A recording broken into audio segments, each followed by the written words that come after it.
Have you ever been to Disney World? Yes. Probably about 5 years ago, my family, my husband and my 2 kids and I went to Disney World. And we didn't just visit Disney World, we experienced it. You see, there's a difference between visiting it and experiencing it. You know, Disney World, I'm sure you know, is enormous, it's complicated, and it's crazy expensive. And I wanted to make sure that we maximized our 2 days there. I wanted to hit as much of Disney World as I could. So being the left-brained, anal, retentive, hitting all the details type of person, I researched it.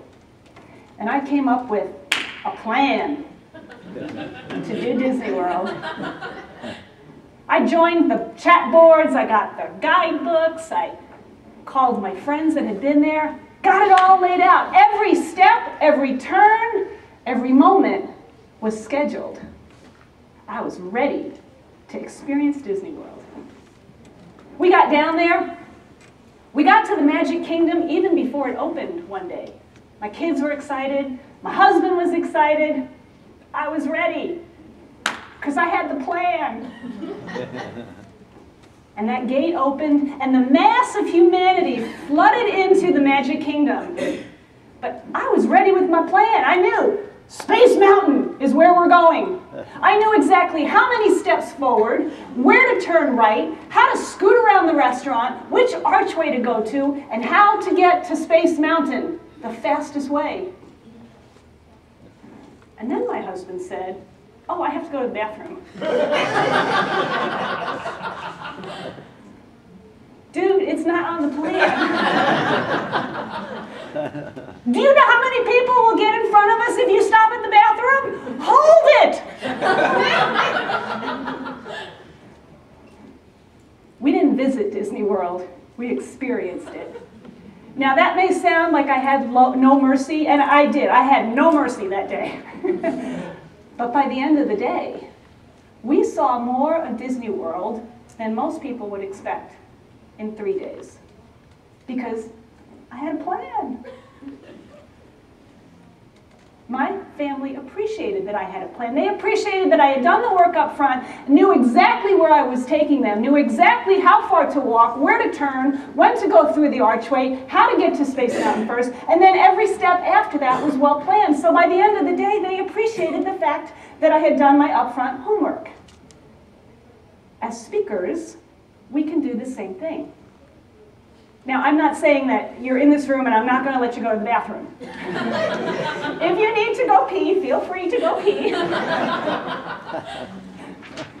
But as I said, as Jenny Lee read in the introduction, have you ever been in a speech or a presentation that just seemed to wander? And you're thinking, where is this person going? I don't know what the point is. I don't know where they're going to, and you check out. It's because there was no plan. There was no structure. There was no organization to the speech.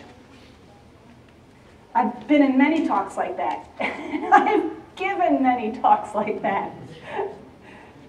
But here we're going to stop the wandering. We're going to learn how to organize your speech so that you can maximize your reach. You see, because when you give your audience the gift of a well-organized, well-structured, well-planned presentation, it's giving them a gift. Because well-organized speeches, for one thing, are just nicer to listen to.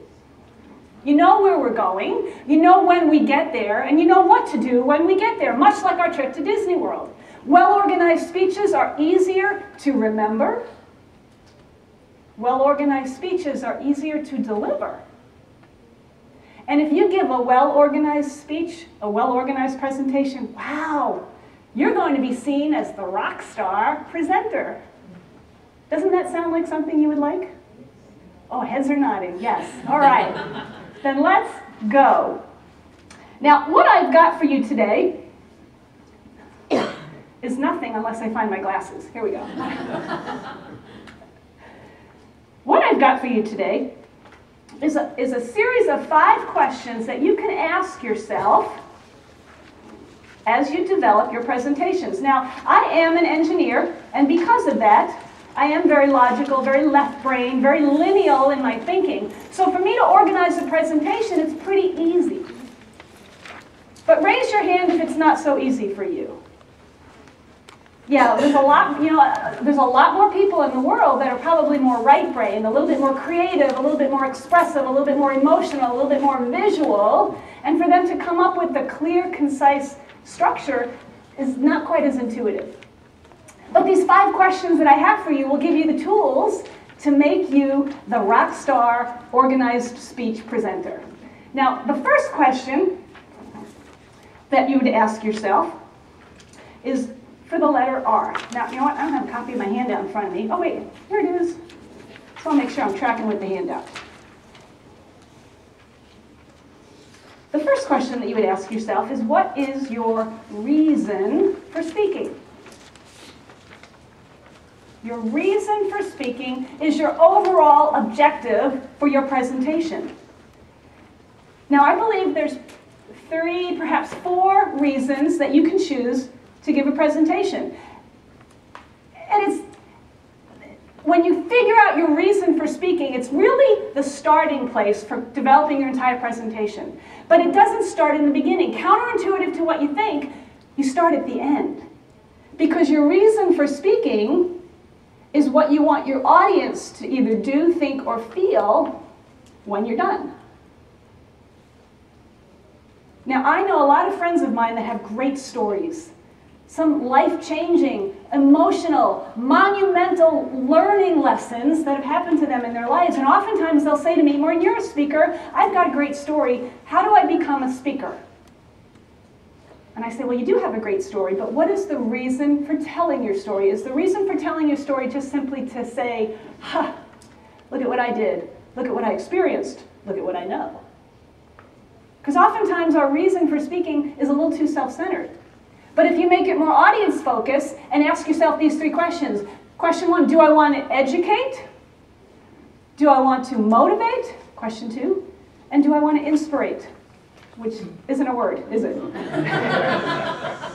And you figured that out, didn't you? See, you too could be a speaker or an engineer. You ask yourself, do you want to be educational, motivational, or inspirational? Now, you also may want to ask yourself, do you want to entertain? But entertaining, just for the sake of entertaining, really goes hand in hand with asking those other 3 questions. So your reason for speaking really should be one of those 3. Is it educational, motivational, or inspirational? Because then, once you figure that out, that will be the filter for all the information that you put into the presentation. For example, I heard a speech, I would say 2 or 3 months ago. The woman really had some great presentation skills. She was engaging up front. She had a beautiful liquid voice. She had some great information, but I couldn't tell whether I was to be educated, motivated, or inspirated. I couldn't tell what my required response was. I didn't know what I was supposed to do, think, or feel. There was so much in there. She had a little bit of education. She had a little bit of motivation. She had a little bit of inspiration. And so, truthfully, at the end of the talk, I was confused. Even though I felt like she did a great job in many aspects of it, I was confused about what am I supposed to do? So be clear on what your reason is. Is it educational, motivational, or inspirational?